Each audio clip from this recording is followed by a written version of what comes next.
வணக்கம். இது கவியரங்கத்தின் கதைக்கான நேரம். இந்த பதிவுல நம்ம கேட்க போற கதை எழுத்தாளர் வா. ஸ்டாலின் அவர்கள் எழுதின கொலவி கொட்டியது அப்படிங்கிற சிறுகதை. குழந்தையில்லாதவர்களுடைய வலிய ஒரு கொலவியின் மூலமாக எழுத்தாளர் இந்த கதையில எடுத்துட்டு வருவார்.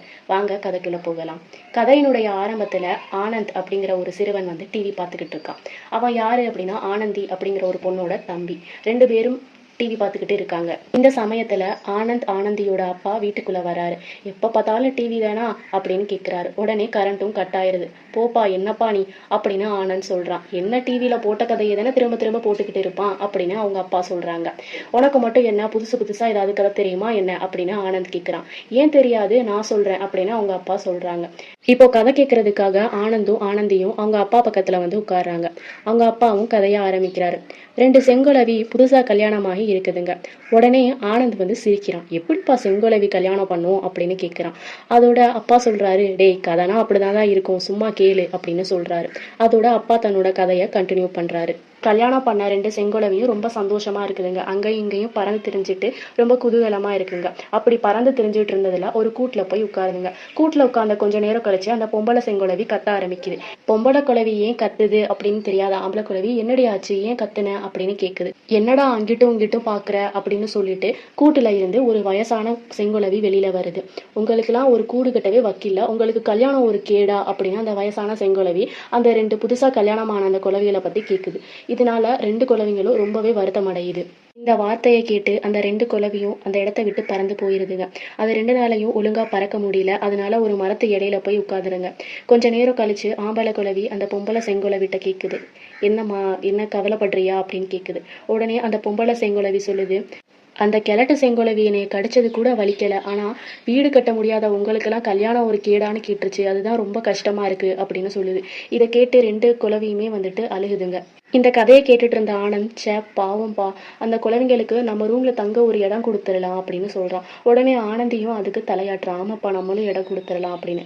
கதையை அப்பா தொடர்ந்து கண்டினியூ பண்றாரு. இப்படி அந்த 2 செங்கோலவிங்களும் அழுதுகிட்டு இருக்கப்போ நல்லா வேகமா காத்தடிக்குது. அடிச்ச காத்துல 2 செங்கோலவிங்களும் பறந்து போய் ஒரு வீட்டு ஜன்னல்ல போய் விழுந்திருந்துங்க.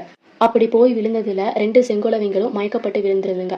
அதுக்கப்புறம் கொஞ்ச நேரம் கழிச்சு ஆம்பளை செங்கோலவிக்கு மயக்கம் தெளிஞ்சக்கு அப்புறம் தன்னோட பொண்டாட்டி செங்கோலவிய எழுப்புது. பொம்பளை செங்கோலவியும் உடனே எதிர்க்குது. காத்து இப்பதான் நம்ம பக்கமும் அடிச்சிருக்கு அப்படின்னு ஆம்பளை செங்கோலவி சொல்லிட்டு பறக்குது. கொஞ்ச நேரம் கழிச்சு பொம்பளை குலவி ஐயா ஜாலி அப்படின்னு கத்துது. இது ஒண்ணுமே புரியாத ஆம்பளை குலவி, ஏன் உனக்கு என்ன ஆச்சு, இப்ப இது எதுக்கு இப்போ கத்திக்கிட்டு இருக்க அப்படின்னு கேக்குது. இங்க பாருங்களேன், இங்க எவ்வளோ பொம்மைங்களா இருக்கு இந்த வீடு முழுக்க, இந்த இடம் எனக்கு ரொம்ப பிடிச்சிருச்சுங்க, இந்த இடத்துல நம்ம வீடு கட்டிடலாம் அப்படின்னு சொல்லுது. உடனே ஆம்பளை குலவி, சரிங்க மேடம், உங்க பேச்சை நாங்க இன்னைக்கு மீறி இருக்கோம் அப்படின்னு சொல்லி அந்த இடத்துலயே வீடு கட்டுறதுக்கு தயாராகுதுங்க. ஒரு நாள் வெளியில இறத்தேட போன பொம்பளை குலவி ரொம்ப டயர்டாகி படுக்குது. இதை பார்த்த ஆம்பளை குலவி, என்ன ஆச்சு இவளுக்கு, எப்பவும் இவ்வளோ கம்மியா சாப்பாடு கொண்டு வர மாட்டாளே அப்படின்னு என்ன ஆச்சுன்னு போய் கேக்குது. உடனே பொம்பளை குலவி சிரித்துக்கிட்டு, இங்க ரொம்ப நாள் இருக்க வேணாம்னு நான் சொன்னேன், இங்க இறத்தேடுறதுக்காக ரொம்ப தூரம் போக வேண்டியதா இருக்கு, இப்படியே ரொம்ப நாள் இங்க தங்கிட்டு இருந்தோம்னா பசிலே சாக வேண்டியதான் அப்படின்னு கத்துது. உடனே இன்னைக்கு நைட்டுக்குள்ள அந்த இடத்த விட்டு நம்ம காலி பண்ணணும் அப்படின்னு சொல்லுது. இதை கேட்ட ஆம்பளை குலவி தலை குனிஞ்சு எதுவுமே பேசாம இருக்கு. நான் இங்க காட்டுக்கத்தான் கத்துக்கிட்டு இருக்கேன், நீ என்ன எதுவுமே பேசாம இருக்க அப்படின்னு ஆம்பளை குலவிட்ட பொம்பளை குலவி கேக்குது. ஃபர்ஸ்ட் அதுக்கு எதுவுமே புரியல.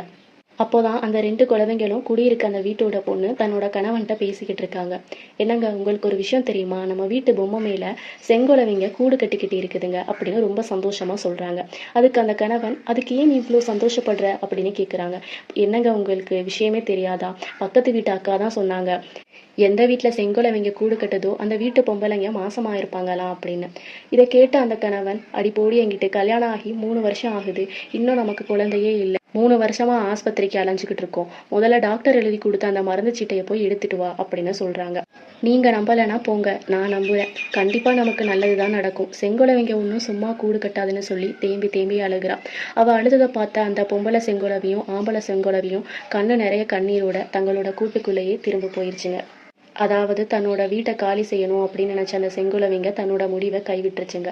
இதோட எழுத்தாளர் இந்த கதையை முடிக்கிறாரு. இந்த கொலவி கொட்டியது அப்படிங்கிற சிறுகதை கொலவி கொட்டியது அப்படிங்கிற புத்தகத்துல தான் இருக்கு. இந்த புத்தகத்துல 8 சிறுகதைகள் இருக்கு, 86 பக்கம் இருக்கு. இந்த புத்தகத்துடைய எழுத்தாளரை பத்தி சொல்லணும்னா, எழுத்தாளர் வா. ஸ்டாலின் அவர்கள் தனியார் கல்லூரியில ஆங்கில பேராசிரியரா பணியாற்றிட்டு வர்றாரு. சிகப்பு கோடுகள், கொலவி கொட்டியது, இந்த மாதிரி தமிழ் புத்தகங்களையும் மிஸ்டர் எக்ஸ், பெட்ஷீட் அந்த மாதிரி ஆங்கில புத்தகங்களையும் எழுதியிருக்காரு. இந்த புத்தகம் வாசிக்க விரும்புவோர் டிஸ்கிரிப்ஷனில் இருக்க லிங்கை கிளிக் பண்ணி என்னை தொடர்பு கொள்ளவும். மற்றும் ஒரு வாசிப்பில் இணைந்திருப்போம். அதுவரை நன்றி, வணக்கம்.